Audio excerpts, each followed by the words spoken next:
تحفظ دین کا کارواں رواں دواں، علماء کا ساتھ دو، آؤ سب کے سب یہاں۔ آج ہم ایک خاص مدعے پر بات کریں گے۔ آج کا ہمارا جو مدعا ہے وہ اسلام، مساجد اور مسلمان، اس پورے معاملے پہ ہم بات چیت کریں گے۔ ہمارے ساتھ میں ہیں مولانا عبدالرزاق صاحب۔ مولانا، سب سے پہلے تو دیکھیے، جس طریقے سے دنیا بھر میں اسلام کو لے کر ایک الگ نظریہ لوگوں کا سامنے آ رہا ہے، ایسے میں کئی ایسے مسلمان بھی ہیں جنہیں مسجد کا مطلب نہیں پتہ، مسجد کا مطلب کیا، مساجد کا مطلب کیا، سجود کا مطلب کیا۔ کئی ایسے مسلمان، ان میں بیداری لانا ضروری ہے۔ اور صرف مسلمان ہی نہیں، ہمیں یہ ایک پیغام دنیا بھر کو دینا ہے کہ جو اسلام ہے وہ صرف مسلمانوں کا مذہب نہیں ہے، وہ انسانیت کا مذہب ہے۔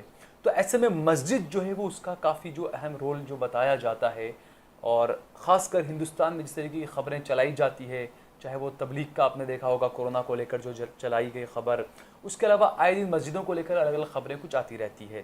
تو اس میں سب سے پہلے تو یہ لوگوں کو بتانا ضروری ہے کہ مسجد کا مطلب ہوتا کیا ہے۔ تو آپ کو کیا لگتا ہے کہ آج کل کے جو لوگ ہیں، میں صرف مسلمانوں کی یا صرف ہندو کی یا کسی کی بات، میں پوری انسانیت کی بات کر رہا ہوں، تو کیا کہیں گے آپ اس پر؟ اصل میں سہل صاحب، سب سے بڑی چیز ہے کہ عام طور پر ایک چیز کا استعمال کسی ایک خاص مقصد کے پیش نظر ہوتا ہے تو پھر اس چیز کو اسی کے لیے مخصوص کر دیا جاتا ہے۔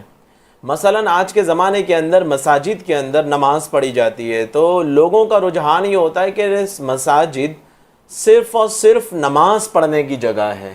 یہ ایک بہت بڑی چوک ہم سے ہو رہی ہے کہ ہم مسجد کو صرف اور صرف نماز پڑھنے کی جگہ سمجھتے ہیں۔ لیکن اگر 1450 سال ہم پیچھے جا کر دیکھیں کہ مساجد کا رول کیا تھا، مساجد کا کردار کیا تھا، تاریخی اس کا پس منظر کیا رہا ہے، تو وہاں پر ہمیں یہ نظر آتا ہے کہ مسجدوں کا رول جو تھا اس زمانے کے اندر، سب سے پہلا رول کہ وہ اسلامک کمیونٹی سینٹر تھا، سینٹر ہوا کرتا تھا۔ بالکل، یعنی انسان اپنی ہر طرح کی پریشانی یا کچھ بھی ہو، وہ جا کے اس کو وہاں پر حل مل ہی جایا کرتا تھا، بالکل اس کا سولیوشن اس کو وہاں مل جاتا تھا۔ لیکن اب جو ہے وہ صرف نماز کے لیے مسجدوں کو بالکل، آپ نے دیکھا، آپ نے سنا بھی ہوگا کہ تو یہ جو مسجد جو لفظ ہے، یہ لفظ کا معنی کیا اور یہ لفظ آیا کہاں سے؟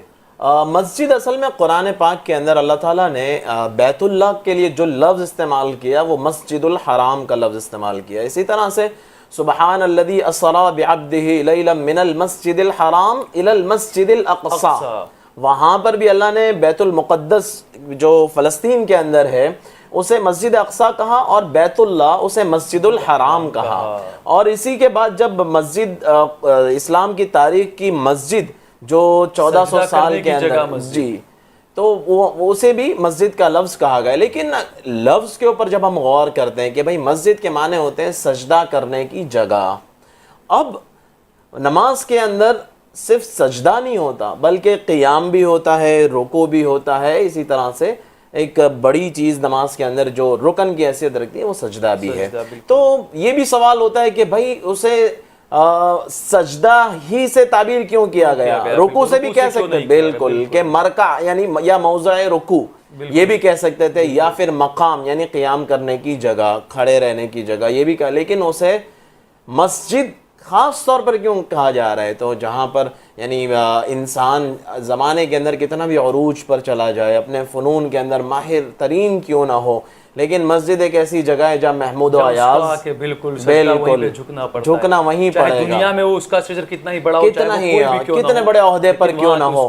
آپ نے دیکھا ہوگا کہ بڑے بڑے بادشاہ بھی جب دربار کے اندر مسجد کے اندر آتے ہیں تو وہ بھی اپنا سر جھکا دیتے ہیں، کیونکہ وہ جھکانے کی جگہ ہے۔